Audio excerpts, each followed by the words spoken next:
All right. Hello and welcome back to Everyday Courage. I'm David Millstone. And I'm Stephan Dweck. And here with us today is an old buddy, Park Borchert, who Park and I have actually known each other 10 years now. I realize this. At least 10. At least 10. We met in a acting workshop with Ted Slublersky. Is that his name? Slublersky. Yeah, you have to just slurp that a little bit. Yeah, Slublersky.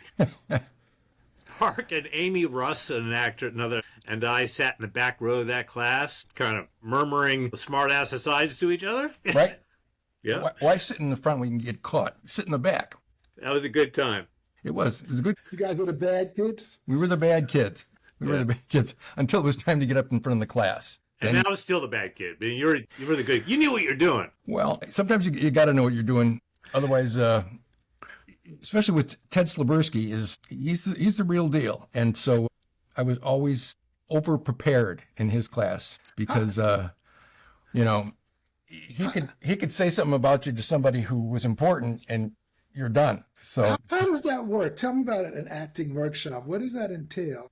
Well, basically, you're in with a bunch of other actors, hopefully in the same level as you are. After the first day, they hand out scripts, or even before the first day, if you check your emails, unlike I do, and they send you like a scene that they figure that you would be cast in, and then you've got like a day or two to memorize it. And once you get in there, you either are doing the scene with someone else or by yourself, like a monologue, or have a reader. Now, the reader is always terrible. Absolutely terrible. They give you the worst performance possible, and I don't know if they're supposed to, but it is annoying as hell. But they do the scene, and then you're critiqued by this professional teacher, hopefully professional teacher.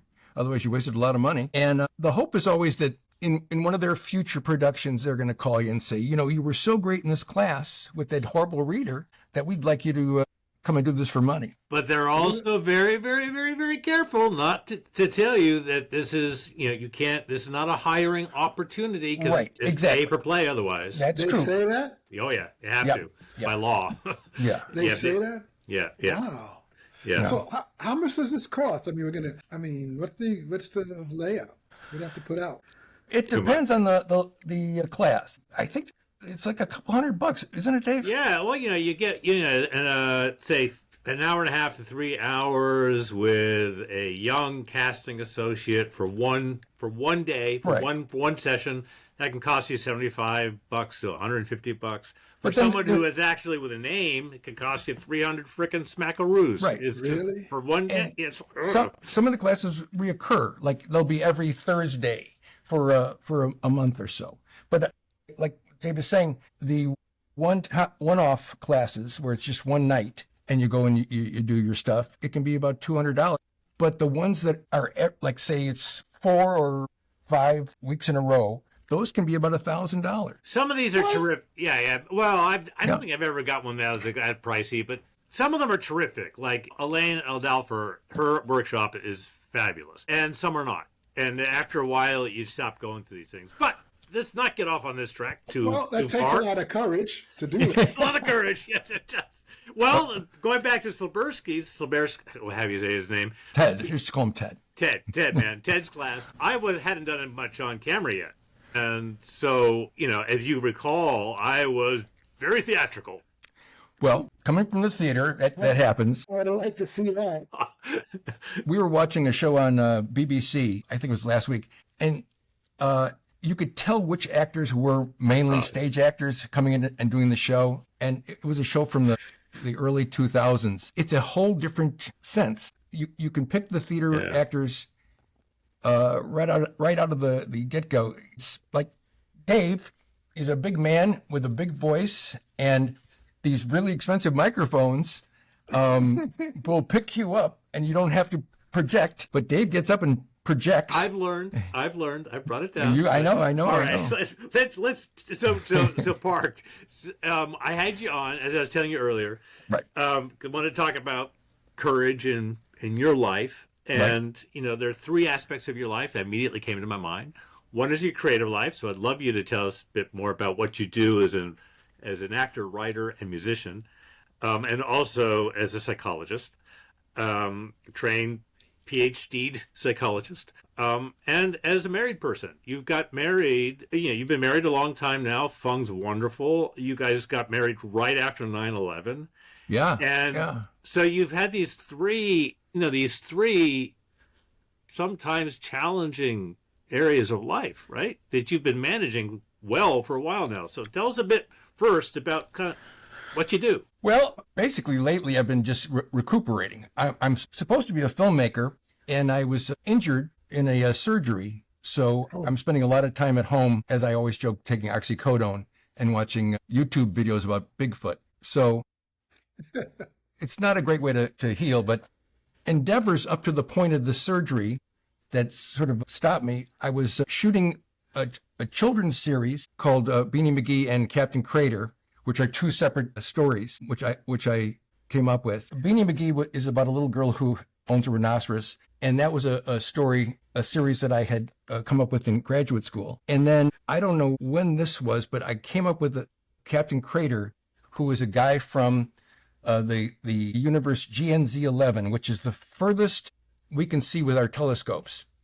And so somehow I made that up. I don't know why. It just popped in my head. And he is, I should have sent you pictures of all these things. He comes to Earth to meet with President Eisenhower, but he didn't realize that President Eisenhower was decades ago. And his father, who originally came in the 1950s with the sortie of flying saucers that passed over the Capitol, Captain Crater's father, I guess this is a very long and involved explanation. So the aliens still think that President Eisenhower is still in charge, but it's for kids, and there's songs all over the place. And part of your background that really makes that compelling is that you're actually a trained psychologist. Not exactly.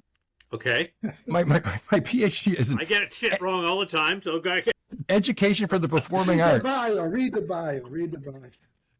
My PhD is in education for the performing arts, so I can put on a play or entertain children. Okay. Yeah. A buddy of mine from Wisconsin called and said, "Don't you have a PhD in chemistry?" And I'm like, "Where are these coming from?" It's performance, stage chemistry, camera chemistry. It's the costume of chemistry. Yes, no, my life's work has always been something to do with entertainment and performance and theater and those kind of things. And you're a successful commercial actor, and then you didn't put it in your bio, but you're also a stand-up comedian. For many years, I was a stand-up comedian. That takes balls the size of China. I could never do that. It does. Courage. Being a stand-up was always terrifying until they called my name. I would stand back and I'd be like, all right, so this line, and I would go through all my jokes. And then they would say, our next comedian, Park Borchert, and I would get up.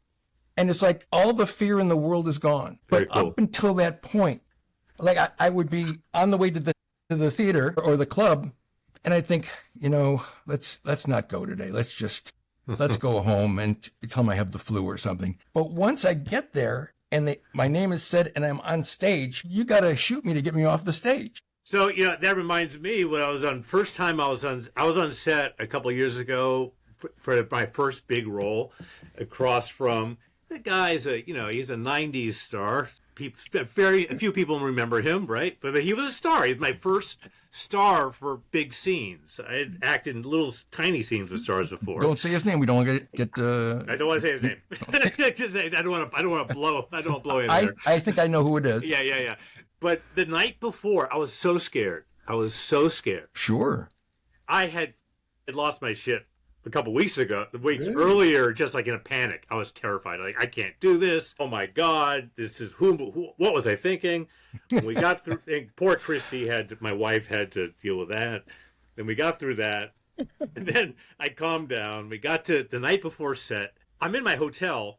They get cards coming from me at 6 a.m. And I very calmly I found myself thinking, I don't think acting's really very interesting to me anymore. I think I should do something else. And very, very calmly, very sedately, voice of reason. Really? Yeah, you know what? I think I'm done with this. And then the next day comes, I get the set, I meet the star, we rehearse, and then the day just goes fabulously. It was a wonderful day on set, did great, knocked it out of the park, and I was like, I love this. Can't do anything else. Absolutely. Yeah. So I forgot to say this, but I mean, geez, this is really why you're on. You have your medical issues. So I met you just before, probably a year before you went in for back surgery. Right. Right. And you're a natural athlete. You're a kayaker. You're an outdoors person, and all of a sudden your life changed. Yeah. And for the first couple of years, you were dealing with that. I lost touch with you a little bit, and it came back together. You were really struggling. My heart just went out to you, and you said to me more than once, "I'm done. I don't really want to live anymore. This pain is so terrible. Yep. I don't want to live."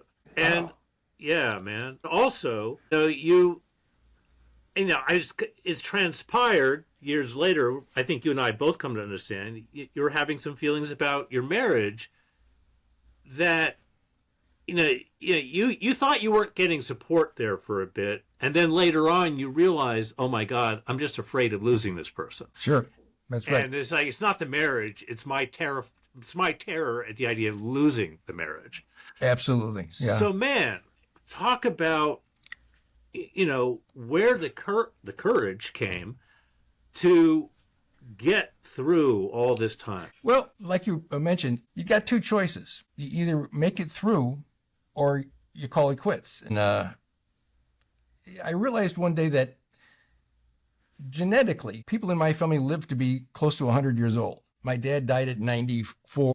My mother's sister just died at 100 a couple of years ago. So people in my family live a long time, and it'd be kind of a waste of the next 30 or so years to not do something positive. But man, when you hurt from the minute you get up in the morning to go to this morning, walking to the bathroom, the pain was so bad that it was like I couldn't control my arms. So I was holding on the walls and stuff. And then I go back to bed and I start taking oxycodone, Tylenol, whatever I have in my little shelf of medications. And then I have coffee, which coffee seems to be a miracle in itself. But slowly, over an hour or so, I can function again. But it literally enervates you to the point where you can't walk normally. I drop glasses all the time. And then finally, when that pain is ameliorated to a certain point, I become, I want to say normal, but what's normal? Because one of the doctors said that this was my new normal. I said, can you fix this? And he said, no, this is sort of your new normal. It's and that's when you want to punch the doctor in the face. It's like if someone said to you, we can fix this for you, or you're going to have to live in this miserable state. Part of your brain's going to say, nope, done. I'll just go to heaven with all the dogs and stuff, because dogs all go to heaven, evidently. But I realized that there's so much more, even if I just can only write or draw. That's something. So to throw that away, to throw life away is such a waste. It's just wonderful excuse me. It's wonderful to hear you say this, Mark. It's just in so many ways. And I also like to talk a little bit, hear you talk a little bit about how your relationship to anger during this time. So in these early years, immediately after the botched surgery, right, you're hurting so badly, and you were really I'm done with this. You were also enraged, and for very good reason. But that rage was, I think you've acknowledged this, was leaking out all over the place. I was mad at everybody. Yeah, man. I yelled at you one day. Dave and I were having a cocktail one day. He deserved it. Well, no, we didn't. We were talking about agents or something, and you made a point which was benign point about how agents deal with you. I'm not quite sure if I remember what it was exactly, but it was something about how agents look at us, in different parts of our life, and how now that I'm an elderly man, agents could look at me in a different way than they did when I was, booking national commercials all over the place. I don't know why, but I got so mad, and it was like a burst that you said, I've never seen you that mad before.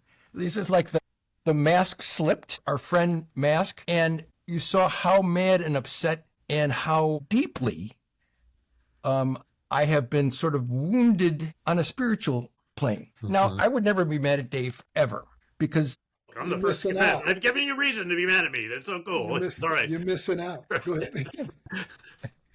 When did this happen? I'm just curious. 13th, 2022 was the third back surgery. I had two surgeries with one doctor. They were laminectomies, which means that they just go in and they cut a part of your vertebra out, and they go in and they clean up the foramen, which is where the nerve plexus come out, and so they give more room to that. And when you have a pinched nerve, it's those areas that are sort of impinging upon the nerves to your legs and things like that. In the third surgery, it was supposed to be another laminectomy, but some group of surgeons, which was advising my doctor, said, no, that's not what we want you to do. We want you to do what's called a oblique lateral inner body fusion, which means they go in through your side, push your guts to the front, and go in and do the surgery by placing spacers. They take out your discs, they put spacers in, and then they put this metal cage around your spine. Presently, I have this done on L3 through S1, which is just 4 vertebra. But in order to fix this, I have to have another surgery next month on the 18th. That's going to go from 10, which is here, all the way down to my... Wow, that's amazing. When did you notice it was botched? Well, immediately when I woke up, I wanted water, and I drank water, and it spilled all over me. And I showed the nurse, and my tongue had been cut in half. So this was like everything that could have gone wrong went wrong. The anesthesiologist, when they put they intubate you, they put a tube there, and the tube had been, because of, there's a sort of like a TENS unit sort of thing that for really long surgeries, it kind of innervates your muscles, not innervate, it engages your muscles so that you don't get, I don't know what, muscle spasms or something. And this was doing something to the tube that it was cutting like a reciprocating saw. So it cut my tongue about an inch deep. And then when you first wake up, that's like the only thing I noticed at the time, but they have you walk. Now, nothing is more painful than that first walk, like hours after the surgery. So I didn't really notice things were wrong until I would say about a month, when the pain is less global and becomes more specific. And they had done something to my back where the nerves come out, because we're bilateral, nerves come out of both sides of your spine. They've what's called denervation, the denervation of the nerves that go to my stomach muscles and to my groin and there's a reflex in your leg. When the doctor does that, your testicle will raise up. It's called the cremasteric reflex. That's gone. All these things are on the lower left side are denervated.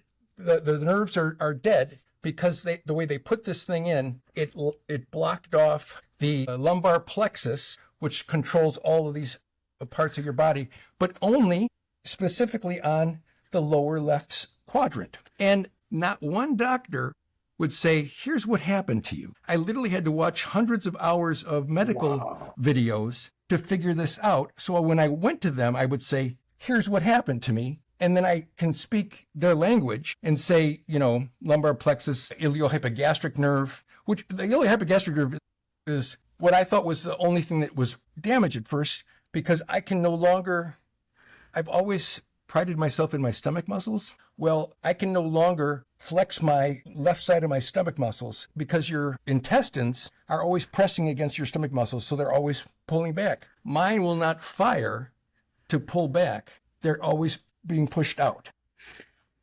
So, man. But The I have a follow-up question. Go ahead, sir. Yes, sir. Yeah. You talked about rage. Yeah. Did you contemplate a lawsuit? Yes. I want to hear about that. Well, at first, nobody wanted to take my case because a lot of these personal injury lawyers also represent the hospitals, and so you can't, represent some. Sure. They can't represent both people. So Conflict of interest, right? it took a long time to find an attorney to represent me. Right now, we're in the midst Actually, the first deposition for this is in September. So it's taken 3 years to get to the first deposition. Why? Because the law moves forward like molasses in winter. Now that it's finally moving forward, is it helping you find a little bit of calm, a little bit of something? Well, on a certain level, yes. On another level, the fact that this has taken so long is very kind of irritating. But to see that there is light at the end of the tunnel eventually it's just hopeful. So about this righteous anger that you've been living with, it's been a real, in some way, a spiritual burden for you the last few years. But we know that rage is mobilizing, and we know that rage can get in our way. Was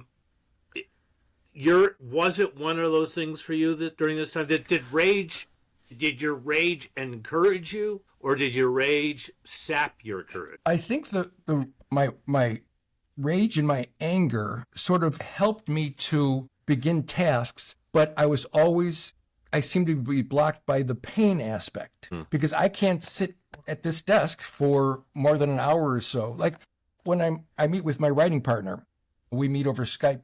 Is it Skype? Yeah. Mm-hmm. No, it's Zoom. Skype doesn't exist anymore. I can only sit here for a certain amount of time, and then I have to go lie down again. I'm literally I liken it to being on a timer where I've got a certain amount of time with a certain amount of medicines before I have to go lay down, take something else. And it makes you really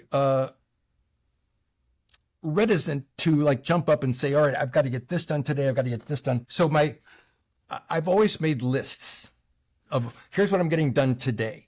And I have found that those lists don't work anymore because my machinery doesn't last. I always recall, please correct me here where I'm wrong. At one point, we got together, I think, and I came up to Yonkers and we were walking. We had a burger. You were able to taste your burger. That was a wonderful. That was great. Your sense of taste came back. Jeez. And I said to you, dude, you don't seem as angry. You seem, more even keeled now. And you said, I don't know what's happened since then, but at that moment you said, yeah, was it antidepressant is actually helping. They put me on, I was screaming at everybody. I screamed at a lawyer and fired him, which I shouldn't have done. He was an entertainment lawyer, so that was wrong. But I was so mad that they put me on Paxil, and it takes about a month when you start taking that stuff before it actually starts to work. I found that I was less likely to explode at people when I was taking that. But the other side of that was that I was less likely to, get things done. I ended up sitting and staring and instead of being motivated to do stuff. And then they switched me to something that would help the pain. Now I don't remember the name of what it was. Amitriptyline or something like that. And it was supposed to be an antidepressant and would also help with the nerve pain that I have. So one day as I was staring at the clouds going by the window, I said, no, I'm done with this. It's one thing to be in pain all the time. It's another thing to be in pain and be a zombie. And this stuff kind of makes me be a zombie. So I just stopped taking it and told the psychiatrist that it was nice meeting her. And good luck. Good luck to you. So let me ask a question, Park. But the anger didn't return. I'm kind of somewhere between nice and horrible, but it's not as bad as it was, as far as my temper. Yeah, but you had a right to be angry. I mean, and I think, look, obviously, I'm a lawyer. I get it. That's why I asked you what your steps were. But, part of the reason I got into the law is because you have a sense of justice. And I would hope that most lawyers do. And when I'm listening to you, that's the first thing that came up in my mind. Okay, this was not right. And I think David alluded to this. This action against him may give you some relief, at least spiritually, on how to deal with that. I mean, I just met you, obviously, but I think you're doing the right thing. And they need to be accountable for what happened. Right. Thank you. But the other question I had was, clearly this impacted your ability to act in some way. to go to these workshops, and you're in the entertainment business. Was that the motivation to switch to writing, or were you always writing? I've always been writing. As a stand-up comedian, you have to, write all the time, and you have to find the funny things in life. I was also writing children's books because I'm a very good artist and I have a very simple mind, so I can write children's books very easily. And I've always, ever since I was in college, I wrote screenplays. So I have a strong background in writing, and my writing partner and I have been writing together since, oh my gosh, the first screenplay we wrote was, I think, in the 80s, before computers were invented. And so I have a strong writing background. I also was, when I first came here, in Chicago and in Los Angeles, I was a studio musician. And when I came here, I worked at, what was the name of I can't remember the name of the studio now. It was down on Broadway. And I would go and I would play on people's demos and things. And then I got with a very good agent and started booking commercials like it was nobody's business. What's your idea of courage? What do you think courage is? What did you when I told you the name of it is Everyday Courage? What do you think it was about? I thought the name might have been arbitrary, because I'll name things like the Rhino Patrol, and it'll be about like that. Or just a name that's just a name, or like Captain Crater is a character, but the name is sort of just a silly name. So I wasn't sure that it was like it meant that this is what we're going to talk about. And once you explained that to me, I was like, wow, that's actually very, very interesting, because I think courage is something we don't really think about in a very focused way in life. And you mentioned something to me, and it's okay if I say this, that when all of this political stuff started happening, you sat down and were thinking about, how does this affect me? What can I do? I need to do something. And that, to me, is the definition of courage, is that you put it upon yourself to do something. Now, I always think of courage is doing what's right, is courage. So when you said that to me, I thought, well, you've got so many reasons in the world to not get involved. It's like if we were walking down the street and we saw someone getting beat up, my first inclination would be to jump in. First of all, figure out who the victim was, and then help. But so many people now would rather just say, it doesn't affect me, I'm going over here. When that melee is happening at the other end of the subway car, right? Who in the world wants to get involved in that? That can get you hurt. That can get you killed. That happened recently on subway in New York. Absolutely. So we're not advocating for fights, but if someone's picking on some girl, and I've got to step in. If I'm seeing someone who is clearly not going to be able to handle themselves and they're being, messed with. So call the police. I'm calling 911. I'm not getting involved. One of the ways this just came up in the last interview we did. It strikes me that maybe one form of courage we don't think about often or honor is the courage to, in many cases, simply listen to, right? Or, in the case of a personal courage, say in one's career or life, to pivot. I was not doing all that great as an actor. I was getting on TV like once every couple of years, and I was just getting into film, and theater work had dried up. And I'm like, well, how do I go forward? It took me a long time. Before I got there, I said I should do this. And then years went by.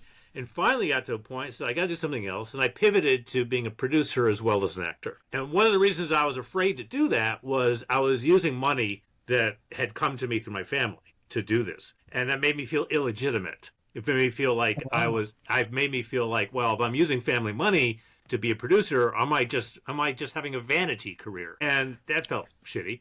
But finally, I had to kind of let go of that pride, and for me, it took a lot of courage just to let go of my ideas about that.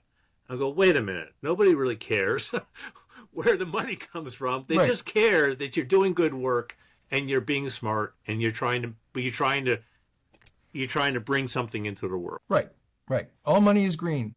And you're bringing you to that picture, right? Even if you're using, no matter where that money came from. So, and in that case, I mean, I'm finding being a producer actor really far more satisfying. Yeah, thank you very much. Very satisfying than just trying to be an actor. It's actually, it's interesting. It's also you've got to develop a skill set. You don't have before. It's like I got to become a relatively decent business person, and that turns out to be creatively interesting or interesting creatively, right? Right. But so finally, letting go of something, letting go of an idea of myself to pivot to something else ends up opening up a world of opportunity and expression and just, of experience. Yeah. Yeah. And I think that looking at your career, because when I first met you, you were mostly doing theater. It's opened up tremendously. Yeah. I mean, between then and now, it's two different worlds. Yeah, I'm going to Cannes next year probably.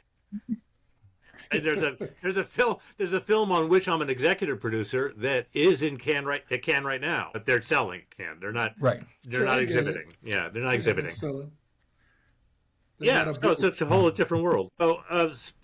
And it sounds like to me you're making some you're making some real pivots yourself. Well, it's more that I'm trying to change the present circumstance into a workable circumstance. Because as we know, acting is very long days. It's very physical. Unless you're playing a corpse, you're waiting for hours to do 3 minutes of acting. So it's almost impossible. I can't even go for jury duty. I used to love going for jury duty. For a long time, I was a certified legal video specialist doing deposition videos. I remember that. I loved that. And I loved doing jury duty. And just recently, they wanted me to do a thing down in Manhattan. I guess my number had come up. And my doctor said, there's no way you're going to go for 3 days to, be on a jury. And he's right. I couldn't have sat there for, even if I was just in the waiting room, it would have been impossible unless I brought my bedroll. Park, use you on a Diddy trial. Well, that would be interesting. But you got to bring your own baby oil. He would have suffered through it. Oh, that was a good one. And that would have helped you get through it. That's funny. Good one, Park. All right, so one of the things I really like about this phone call is like, my life is filled with actors, yes, but also just people who are younger than me, and I love them, man. I love them all. I love the 25-year-olds. I love the 35-year-olds and the 45-year-olds and the 55-year-olds. But it's kind of fun. I don't get to do this where I'm hanging out with a couple of guys my own age, and we have our own thesaurus, right? Right. So anyway, I really appreciate you, gentlemen. We're gonna wrap up the formal part of our interview right now. We're gonna just do kind of it went so fast. It did, didn't it? We need to do longer shows. That's what I've decided. Next time we can do longer shows when we actually have more questions. We have real sponsors. When we have real sponsors, that's what we'll do. But let's do a lightning. Need a baby oil sponsor. We'll do a lightning round of a rose and thorn from the week. A moment where Stephan is like, oh no, where we succeeded in being courageous and where we failed. I'll start because give you a chance to think about it. Let me. My thorn this week is our producer Michelle is doing a tremendous amount of work to put this show together, and she's helping with music, as not only helping us keep our shit together, but she's helping with music and she's helping with promotional materials. And one of the things I owe her is some decisions around a color palette. This sounds so silly. A color palette for just our cover art. When we put out the podcast, it sounds like a simple ask. And I have been failing to get back to her because I fear my taste is bad. Even though I have actually when I was in journalism, I started in layout and graphics for newspapers. So my fear has kept me from actually getting back to her in a timely way. I am sorry, Michelle. My rose for the week is last week I had a small audition, a tiny little audition, only a couple lines, but it was fun. I knew I wouldn't, if I did it on my own, just at home, do a passable job, but it wouldn't have the spark and spontaneity that it really needed. So I took it in to one of my favorite acting coaches in town, Vance Barber. He works in the Bob Krakauer world. Sure. And I went into his workshop and did the audition with him in front of the room. So I took my work that I was a little uncertain about in front of my peers as I was trying to work it up. That to me is that's an act of courage. Steph, you. Come on, man. I have to think of my act of courage was getting up this morning to be on a podcast. There you go. That's legit. No, Yeah. but I did it. The 9:45, not you, Park. The early. We had another one. We had an earlier one. No, but it was great. Where did you succeed this week? Where did you fail this week? Where did you fail? Jeez. When I end up... Be kind to yourself. It could be small, man. Small. Okay. Well, there are days that I don't even leave the apartment. And I always think of those days as fail days because there's so much I should be trying to do, even though it's, when I have to go like downtown to a doctor, I take a cane with me in case I have to walk too far and the pain is too much. And those to me are personal fails because I can't control this machine anymore. And I think that's on me. But I always feel like I should be doing far more than I am doing.